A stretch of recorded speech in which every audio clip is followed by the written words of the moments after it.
रोहित पवारांची 2 मार्चला पुन्हा पत्रकार परिषद होणार आहे। मुंबई शहरामध्ये पत्रकार परिषद घेतली जाईल। अपघात प्रकरणी कुठल्या आरोपांचे बॉम्ब आता रोहित पवार टाकणार याकडे संपूर्ण राज्याचे लक्ष लागलंय। डीजीसीएने थातुरमातुर रिपोर्ट दिल्यास शांत बसणार नाही अशी आक्रमक भूमिका आमदार रोहित पवारांनी घेतलेली आहे। जे मुरली मोहोळ साहेब आहेत ते या देशाचे स्टेट एव्हिएशन मिनिस्टर तिथं आहेत।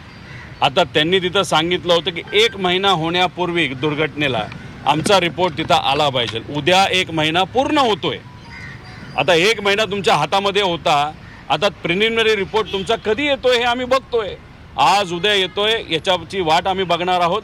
मी सोमवारी 11 वाजता मुंबई या शहरामध्ये तिथे एक प्रेस कॉन्फरन्स घेणार आहे। त्या माध्यमातून खरा रिपोर्ट काय असतो, काय पद्धतीने या घटनेमध्ये काय काय गोष्टी घडलेल्या आहेत हे मी तिथे सिद्ध करेल।